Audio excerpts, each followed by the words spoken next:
ये class 10th का electricity है। तो यहाँ पे इलेक्ट्रिसिटी चैप्टर में हमने काफ़ी कुछ पढ़ा हुआ है। तो हमने कम्बिनेशन ऑफ रजिस्टर्स जो है हमने देखा, उसमें सीरीज़ और पैरेलल के सारे क्वेश्चंस भी किए। ठीक है, यहाँ पे कुछ स्पेशल केस है। जैसे मान लिया कभी कभी ये क्वेश्चन दे देता है तो फिर आपको दिक्कत हो जाती है। जैसे हमें दे दिया कोई वायर है, ठीक है, कोई वायर है जिसकी लेंथ क्या है, एल है। ठीक है, इसका क्रॉस सेक्शन एरिया क्या है, ए, और इसका रजिस्टिविटी क्या है, रो, और इसका टोटल रेजिस्टेंस कितना है, मान लिया आर है। ठीक है, आर ओम, कुछ भी दिया होगा, वैल्यू भी दे सकती है, तो वैल्यू भी दे सकता है यहाँ पे। तो आपको जो है मैं यहाँ पे विदाउट वैल्यू लेके चल रहा हूँ। अब इसको हमने क्या किया, 3 इक्वल पार्ट में काट दिया, 3 इक्वल पार्ट में कट कर दिया। तो अब ये जो इंडिविजुअल वायर हैं जो 3 इक्वल पार्ट में कट हुए हैं, इनका रेजिस्टेंस कितना हो जाएगा। तो जैसे इसकी लेंथ अब क्या हो जाएगी, 3 इक्वल पार्ट में है तो L/3, पूरे को 3 से डिवाइड कर देंगे, L/3, L/3। ठीक है, अभी वैल्यू लेके चेक कर लेंगे। क्रॉस सेक्शन एरिया में कोई बदलाव होने वाला है, नो। ठीक है, और रजिस्टिविटी में कोई भी बदलाव नहीं होने वाला है, रजिस्टिविटी भी सेम रहेगी। तो यहाँ पे रेजिस्टेंस का फॉर्मूला क्या है, रो L/A, और इसकी वैल्यू क्या दी हुई है, आर। ऐसा दे रखा है कि पूरे का रेजिस्टेंस आर है, यहाँ पे आपको वैल्यू भी दे सकता है। तो चलिए इन अलग अलग का रेजिस्टेंस निकालते हैं। ठीक है, यहाँ पे R1 क्या हो जाएगा, रो L/3 अपॉन ए। तो इसको सॉल्व करेंगे अगर, तो ये क्या होगा, रो L/3A। यहाँ से अगर 1/3 को कॉमन ले लें तो रो L/A आएगा, और ये किसकी वैल्यू है, ये किसकी वैल्यू है, पुराने वाले की। तो यहाँ पे लिख सकते हैं R1 equal to R/3, R/3। तो जितना R1 है उतना ही सारे डेटा है, R2 R3। तो इन सबका रेजिस्टेंस क्या हो जाएगा, R/3, R/3 और R/3। यानी कि यहाँ से एक बात तो साफ निकल के आ रही है कि अगर वायर को n इक्वल पार्ट्स में काटा जाता है तो हर एक इंडिविजुअल पार्ट का रेजिस्टेंस जो होता है वो n टाइम्स हो जाता है। यानी यहाँ पे एक चीज़ हम लिख सकते हैं कि if a wire cuts into n equal pieces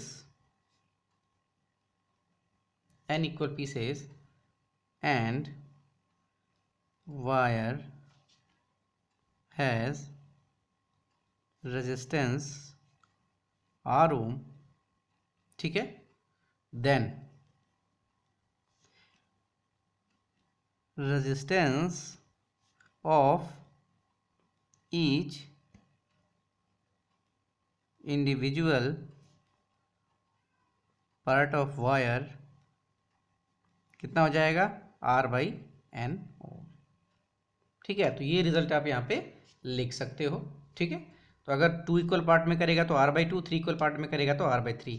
यहाँ पे मैं आपको एग्जांपल लेके समझा देता हूँ।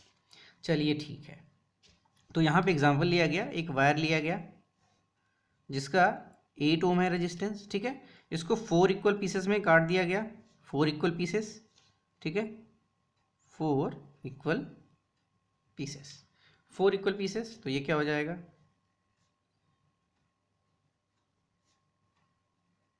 अगर इसका रेजिस्टेंस आ रहा है तो इन सबका कितना हो जाएगा, 8/4 ओम, 8/4 ओम, 8/4 ओम और 8/4 ओम, जो कि सॉल्व होके 2 ओम आ जाएगा।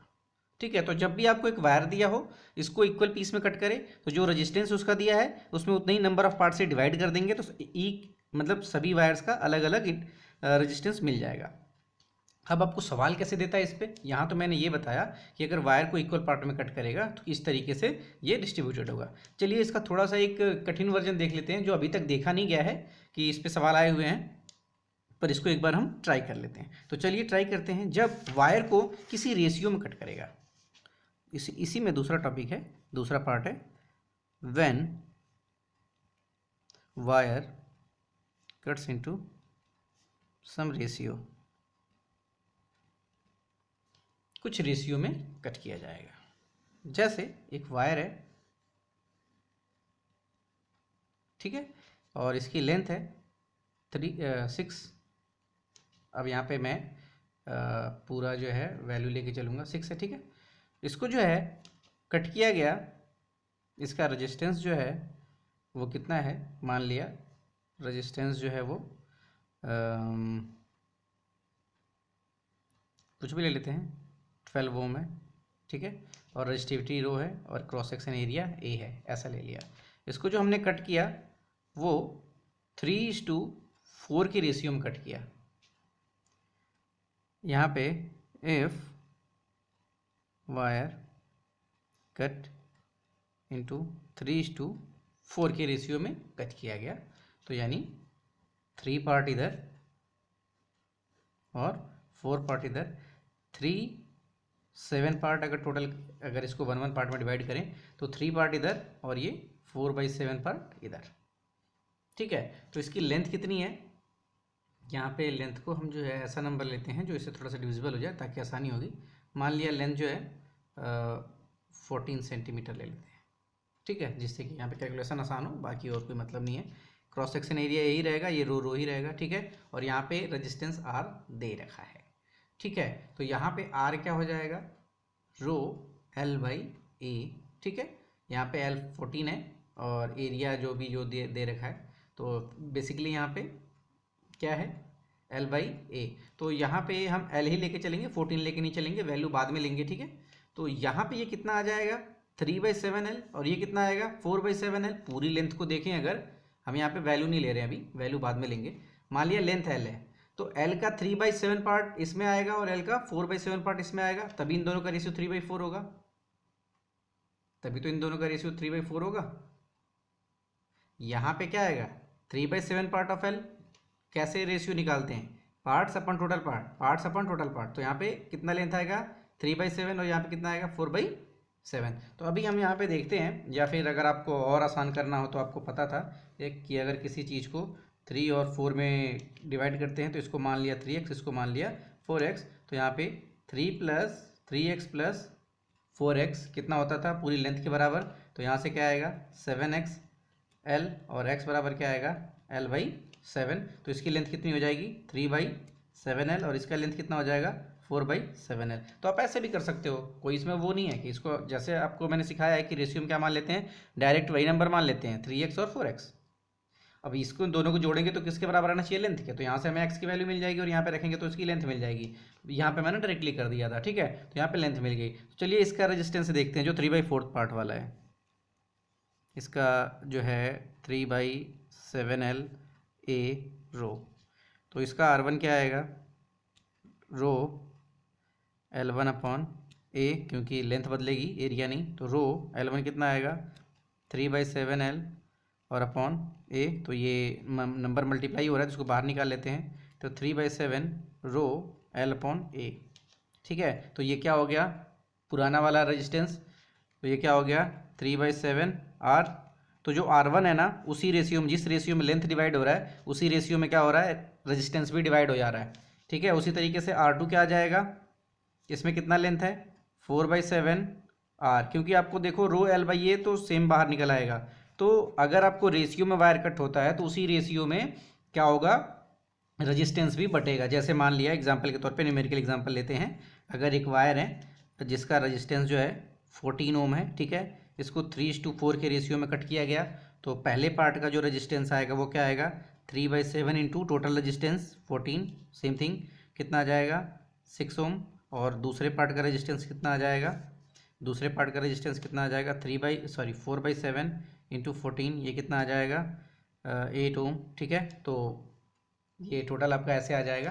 तो अगर कभी रेशियो में दे तो आप ऐसे निकाल लोगे, और इक्वल पीसेस में दे तो आप डायरेक्टली उसको एन से डिवाइड कर दोगे, हालांकि उसमें आपको इक्वल पीसेस में ही बहुत ज़्यादा मिलेगा। तो चलिए इस पर क्वेश्चंस कैसे बनते हैं या फिर क्वेश्चंस किस तरीके के आते हैं वो देख लेते हैं, ठीक है। यहाँ पे आपको पता चल गया किस तरीके से रेजिस्टेंस का डिवीजन हो रहा है।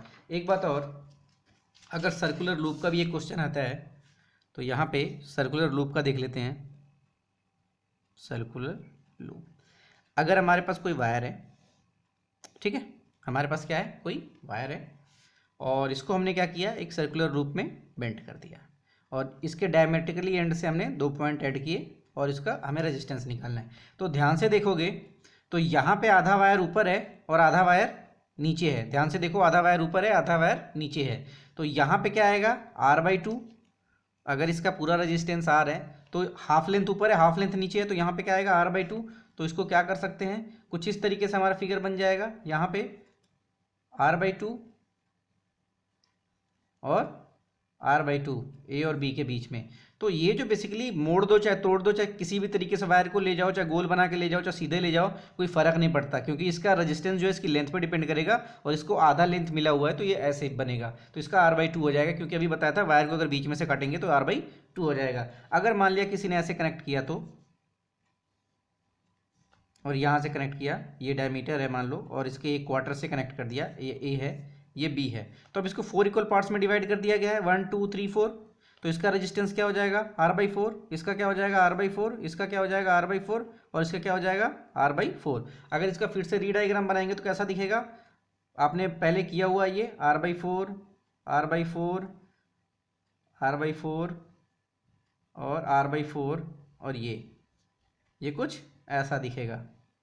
तो इसको आपने सॉल्व किया हुआ है। तो आपको बस इतना याद रखना है कि जैसे ही आपको वायर को सर्कुलर लूप में बनाए या फिर उसमें करें, उसमें देखेंगे कितना पार्ट कहाँ पे आ रहा है। अगर इसको क्वार्टरली ऐड किया हुआ है तो सबको क्वार्टर में डिवाइड कर देंगे, हाफ हाफ ऐड किया हुआ है तो हाफ में डिवाइड करके रेजिस्टेंस निकालते हैं, ठीक है। तो वायर वाले पे एक क्वेश्चन बहुत ही फेमस है कि अगर कोई वायर है उसको n इक्वल पार्ट में कनेक्ट डिवाइड कर दिया गया, n इक्वल पार्ट में, जैसे L1 L2 L3 L4, इसका रेजिस्टेंस R है, ठीक है।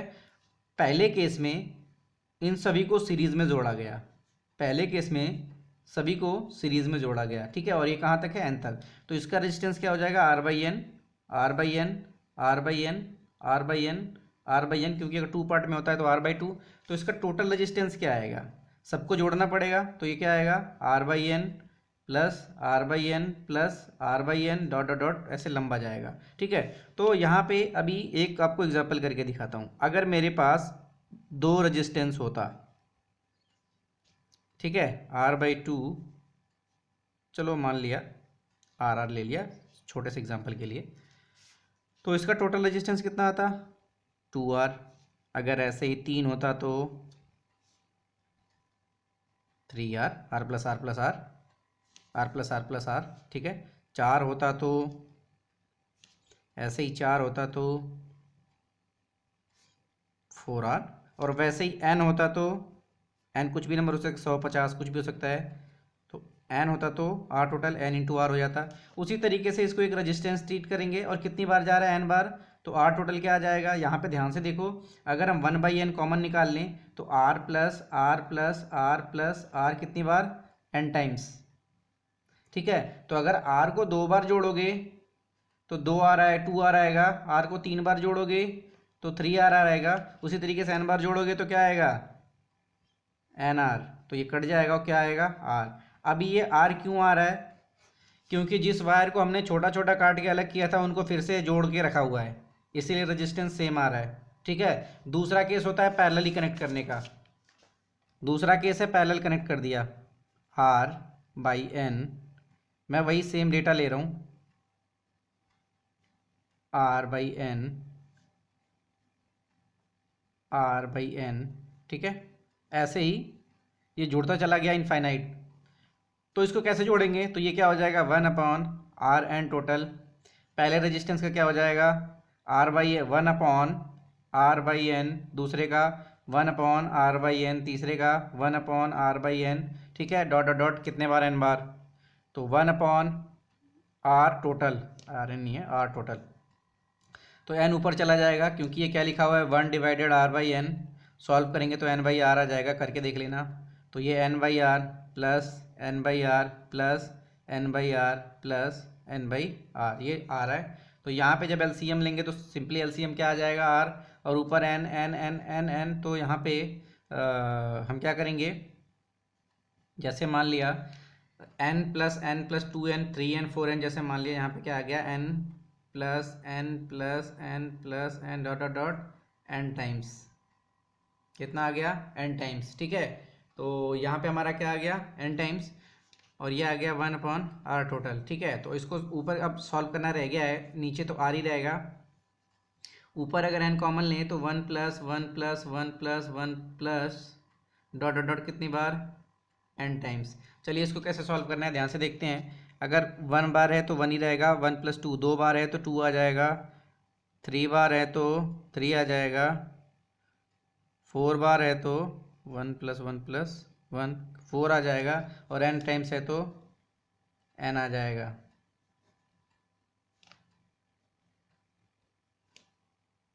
ठीक है, ठीक है। तो यहाँ पे r टोटल कितना हो जाएगा, r अपॉन ये क्या हो जाएगा, n² n × n क्या हो जाएगा, n²/r। तो ये पैरेलल कम्बिनेशन में आ जाएगा। तो ये सवाल आपको कई बार देता है, तो इस तरीके से आप ट्रीट करोगे इसको। ठीक है।